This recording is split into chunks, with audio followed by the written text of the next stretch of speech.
Hey everybody, and welcome back to a Millennial News Monday. I have a couple announcements for everybody out there. It is come to my attention that I needed to buff up a little bit of the Millennial News and blueprints to make them a little bit more coherent. So I am introducing ranks, so you can gain ranks as you continue to complete blueprints. And then also within the financial design course itself, the financial design course has three different challenges for the people that are doing the course already. They know, but you can now gain different ranks and unlock a whole bunch of different prizes, rewards, and future prizes and rewards that I will continue to incorporate depending on which ranks you get.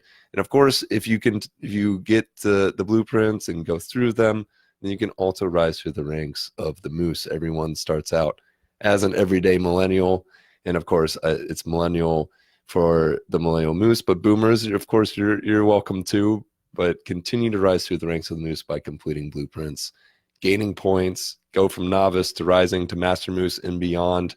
And those are all live on the Millennial Moose site. So don't take that for granted, because I will never forget any of you guys that continue to rise through the ranks. I want to work very closely with the people that move up quickly through the ranks in future projects, and to help battle education and give life skills to the generations, my generation and future generations that need it to combat this crazy modern world that we live in. So look out for those. And to continue on with that, I don't have a story this time. I really wanted to zoom out on the entire trip itself, because now that there's a greater distance between me coming home and in the trip, it's been about 7 months now, which is absolutely insane. I wanted to zoom out. There's a lot of more macro things that are flying through my head, and one of them really was about how this lifestyle design got started. It was a new concept even for me. I never really thought about it until going through the trip, and then coming back and starting to implement that into my life in these last 7 months. And let's go over how it all started. So we'll start with where I started, which was in Ohio. I grew up in Ohio, and it really was the only thing that I really knew at the time. And that's not that's not uncommon. When you grow up in a place, the culture, the communities that you grow up, the parents and your parents and how they raise you all play a huge part in how you go and live your life. And a lot of things a lot of conversations that I've had coming back, I've realized that in America, we do have a very scripted, and I'm sure you've heard me say this before, but we have a very scripted life, like lifestyle. We're supposed to do certain things and check certain boxes as we continue to move up, grow, and expand in this world. And that was definitely me. In the Midwest, even the way that we talk, the small talk that we use, there's a certain cadence, there's a certain rhythm to everything that we do, and we sort of follow that script because we don't really have any other way to compare our lifestyle to anything else. So during my travels, that was completely shattered. I was able to see so many different incredible and very tough, hard situations all throughout the world. And some are very similar, and some are completely, completely different, right? So something similar like Europe, especially Germany in the Midwest, in like Slovakia, those regions, very heavily very immigrated to the Midwest. So we had a very similar culture, but even with my German relatives, we wouldn't eat when we ate, or we wouldn't talk when we ate. Not we wouldn't eat.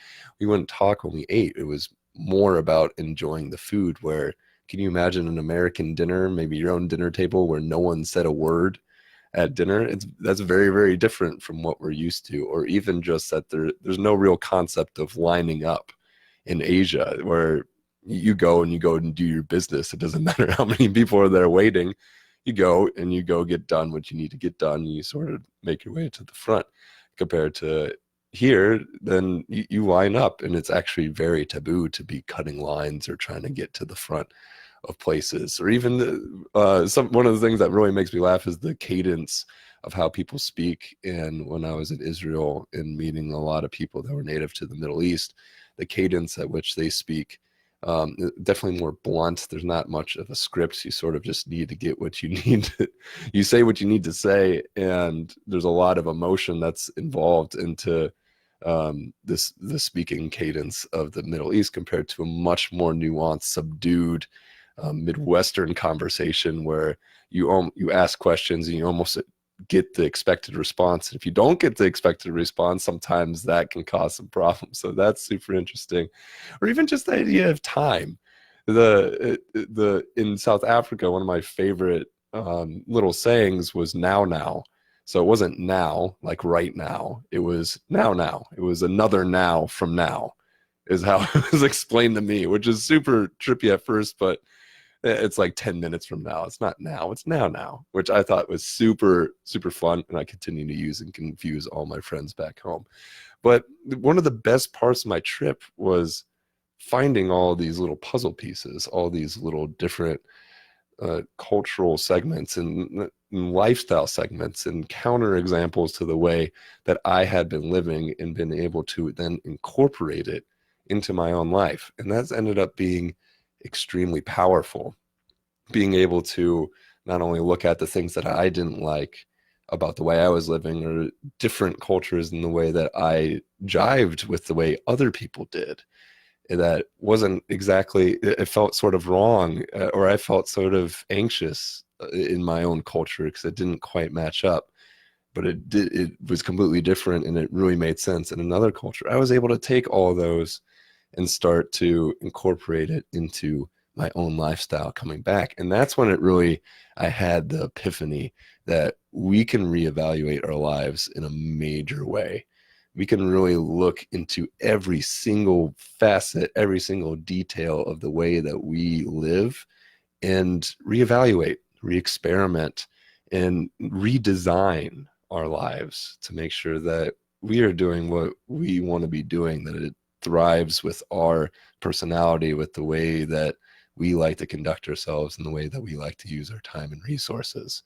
So we have the power to do all those things. We have the power to really reimagine the way that we live our lives. And that's where the lifestyle design concept came from, is just all these little pieces that I picked up along the road and was able to mix and match until I'm living the best life that I would want to live.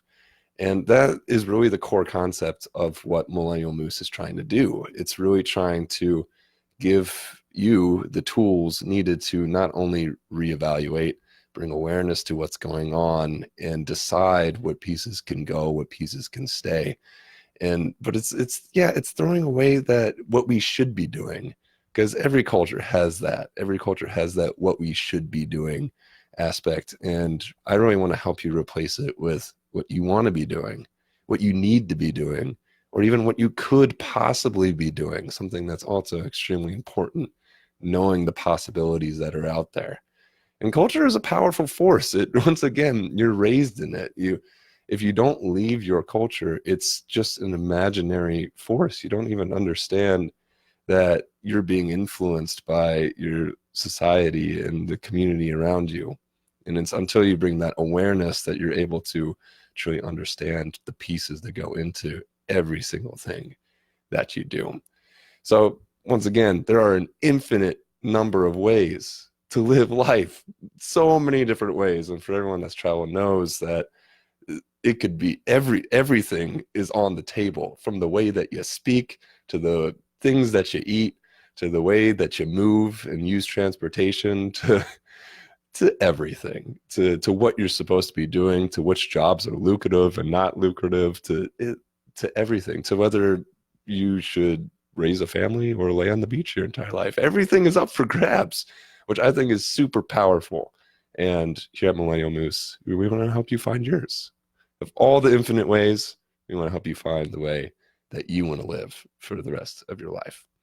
So that is a big philosophical element to Millennial Moose, and why I've been trying to pump out as much content as possible and get this out to you guys, because I truly think it's a very powerful skill to have, to be able to look at your life and morph it into what you want, to what you need, to what you could be doing. So that is it for me. If you guys want to join the ranks of the Moose, then sign up for the email list. That is the best way to keep in contact with everything that is Millennial Moose, including the comics, including the blueprints, including deals, including everything. That is the place where you can get your journey started. Your trek into the Mooseverse starts with joining the email list. And you can do that by going to millennialmoose.com. At the bottom of every page, there is a footer where you can subscribe. And there's also a link in the description, this very first link in the description of this video. Just go ahead and click on that. You can get signed up, no problem. And yeah, guys, take control. That's what I'm here for. I'm here to help you. But in a world with infinite possibilities, so you do need to put in some work to go get it. And I'm here to help you do that. Have a good Monday, guys. Take care of this week. Get done what you need to get done. And I will talk to you guys next week. And stay warm, everybody in the Midwest, because it is freaking cold and I'm not used to winter yet. So talk to you guys soon. Bye.